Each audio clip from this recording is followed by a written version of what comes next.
여러분들 안녕하세요. 밤하늘의 가장 빛나는 별과 달 신입 버추얼 스트리머 흑월성입니다. 이번에 준비한 콘텐츠는 바로 장애를 바라보는 시선 에피소드 1입니다. 에피소드 1의 내용은 무엇이냐? 바로 차별인데요. 우리가 잘 모르는 일상 속의 장애 차별 표현 첫 번째 가보도록 하겠습니다. 자, 먼저 정상인과 일반인, 그 다음에 비정상인, 장애인, 이 세 가지로 좀 나누어 봤는데요. 많은 분들이 장애인과 다른 사람들을 이야기할 때 장애인이나 정상인 아니면 장애인과 일반인 이렇게 많이 부르시고 그러는 경우가 정말 많습니다. 정상인의 의미는요, 특별한 변동이나 탈이 없이 제대로인 사람이라는 뜻으로 표준 국어 대사전에 나와 있습니다. 우리들은 정상이 아닌 걸 비정상이라고 말하는데요. 이걸 보면 장애인의 상대어로 걸맞은 말은 정상인이 아니라 일반인이 아니라 비장애인이어야 합니다. 정상인은 말 그대로 몸을 다치거나 탈이 나서 환자를 상대할 때 그럴 때 쓰는 말이지 장애인을 상대하는 그런 말로는 어울리지 않습니다. 그래서 장애인의 상대말로 정상인이라는 말을 쓴다면 장애인은 정상적이지 않은 사람이라는 그런 뜻이 돼버리니까 이런 뜻은 안 쓰는 게 좋겠죠. 그리고 많이들 착각하시는 게 있어요. 장애를 갖다, 장애를 앓다, 뭐가 맞나요? 라고 생각하시는 분들이 꽤 많더라고요. 장애인은 몸이나 정신이 불편한 사람이지 비정상적인 사람이 아니잖아요. 그래서 병에 걸려서 고통을 겪다 라는 뜻으로 장애를 앓다 라는 표현도 많이 쓰는데 장애를 갖다는 의미로 쓰는 게 옳습니다. 왜냐하면 장애는 고통스럽기 때문에 치료를 받거나 고쳐야 한다, 잘못된 것이다, 그런 인식을 심어줄 수 있기 때문에 장애를 갖는다가 맞습니다. 다음으로 대표적인 예시로 넘어가 볼게요. 엄지손가락에서만 갈리고 나머지 4개 손가락은 한꺼번에 끼게 되어 있는 장갑을 우리는 벙어리 장갑이라고 하죠. 근데 벙어리라는 말이 청각과 언어 장애인을 낮춰 부르는 뜻이기 때문에 이 말 말고 또 다른 단어로 대체를 해야 한다라는 요구가 정말 많이 나왔었어요. 그래서 엔젤스 헤이븐이라는 장애인 아동 양육기관에서는 2013년부터 이 장갑을 벙어리 장갑이 아니라 손모아 장갑으로 부르자는 캠페인을 펼쳐왔다고 합니다. 벙어리 장갑이라고 부르기보다는 손모아 장갑으로 부르는 게 훨씬 더 일상 속에서 차별을 줄일 수 있는 방법이겠죠? 다음으로 또 넘어가 보도록 하겠습니다. 여러분들 일상생활에서 결정장애라는 말 정말 많이 쓰시죠? 이 결정장애라는 말도 어떻게 보면 장애인분들에 대한 차별적인 그런 발언입니다. 장애물이라는 말도 있는데 이게 왜 차별이냐 라고 말할 수도 있어요. 근데 우리는 선택이 어려울 때 일반적으로 선택장애라든지 결정장애라든지 장애라는 표현이나 단어를 사용합니다. 그런 상황에서 부족함 또는 하지 못함, 그런 의미로 장애를 붙이는 것은 장애인을 부족한 존재로 여기는 차별입니다. 그렇기 때문에 결정장애보다는 결정에 어려움을 느낀다, 선택에 어려움을 느낀다 라고 얘기하는 게 훨씬 더 좋겠죠. 하지만 이런 단어들은 일상생활 속에서 너무나도 많이 사용되고 있기 때문에 쉽게 바뀌어지진 않겠지만 그래도 제 콘텐츠를 통해서 세상에 몇 분이라도 이 사실을 알게 된다면 저는 그것만으로도 만족할 것 같습니다. 휠체어 장애우 분들은 복도 쪽 엘리베이터를 이용 바랍니다 라는 이 포스터에서 잘못된 건 무엇일까요? 이거는 여러분들이 한번 잠깐 멈추시고 뭐가 문제인지 한번 알아보셨으면 좋겠습니다. 자, 정답은 휠체어 장애우라는 말 전체가 잘못된 것입니다.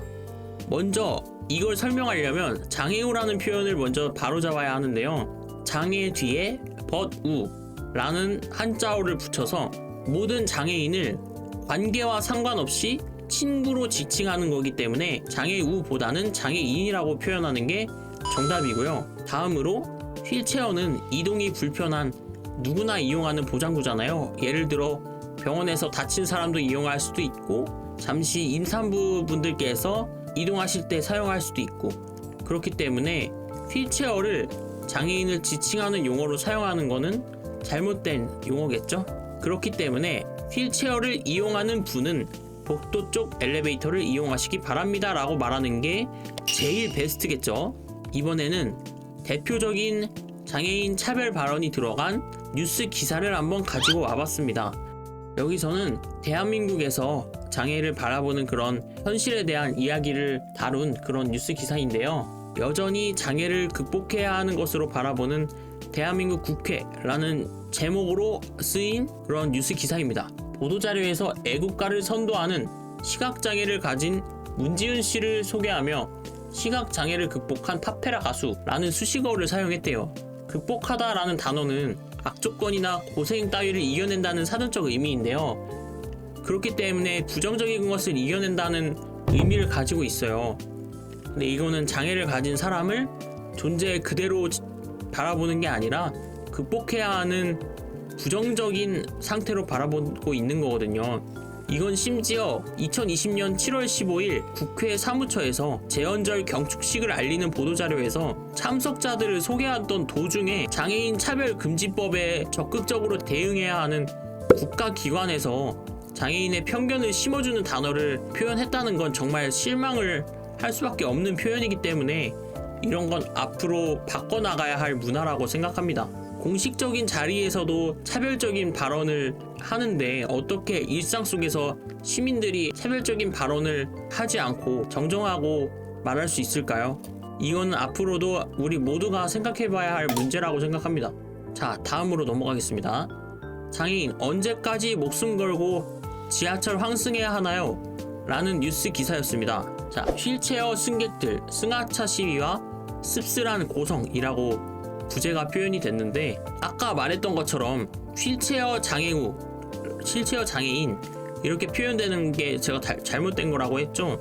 휠체어를 이용하는 장애인분들의 삶을 왜곡하고 성급하게 일반화하는 걸 수도 있기 때문에 휠체어를 이용하는 승객으로 순화하는 게 올바른 표현이라고 할 수 있습니다. 그리고 이거는 다른 얘기인데요. 여러분들은 백치 아니면 백침이라는 단어를 들어보셨나요? 백치라는 뜻은 뇌에 장애나 질환이 있어서 지능이 아주 낮은 상태 또는 그런 사람을 낮잡아 이르는 말인데요. 백치미는 이런 백치의 상태를 미적으로 표현하는 걸로 지능이 낮은 듯하고 단순한 표정을 지닌 사람이 풍기는 아름다움을 뜻합니다. 하지만 우리 사회에서는 백침이라는 단어가 하얗고 순수한 아름다움을 뜻하거나 상식이 부족하거나 꼼꼼하지 못한 사람을 칭하고 있어요. 근데 백치미가 있다고 말하는 거는 지적 장애가 있는 분들을 낮잡아 부르는 거기 때문에 사용하지 않는 게 좋습니다. 그렇기 때문에 백치미라는 단어 대신 순수하다, 깨끗하다, 순수미가 있다 라고 이야기하는 게 훨씬 좋겠죠. 이번에는 제가 겪었던 차별 사례에 대해서 좀 이야기해보고 제 주변에 저와 같은 입장인 장애를 가지신 지인분들의 차별 사례를 한번 알아보면 좋을 것 같습니다. 네, 먼저 제가 겪어봤던 사례는요. 제가 고등학교 때 초등학생 대상으로 과학 부스 운영하는 그런 봉사활동을 했었어요. 그런 봉사활동을 하고 나서 부모님을 기다리고 있었습니다. 근데 그때 어떤 어린아이가 저보고 장애인이다 이러는 거예요. 약간 뭐랄까 낮잡아 부르거나 놀리듯이 그런 단어를 사용하는 걸 보고 이게 진짜 어릴 때부터 아이들에게 알려주고 교육이 제대로 들어간다면 저 아이들도 그런 식으로 말을 하지 않을 텐데 라는 아쉬움이 좀 들었던 것 같습니다. 지인분께서 겪었던 이 사례를 한번 여러분들께 보여드리도록 하겠습니다. 이거는 정말 저도 보고 충격을 받았던 영상인데요. 이거는 한번 같이 보면 좋을 것 같아요. 자, 이거는 저와 같은 주세인 근위영양증을 가지고 계신 아는 지인분의 사례입니다. 장애가 있다는 사실을 미리 알리지 않았다며 새든 집에서 나가달라는 통보를 받은 재발 방지 등을 권고했지만 이후에도 달라진 건 없습니다. 지금의 이 사례가 언젠가는 제 이야기가 될 수도 있어요.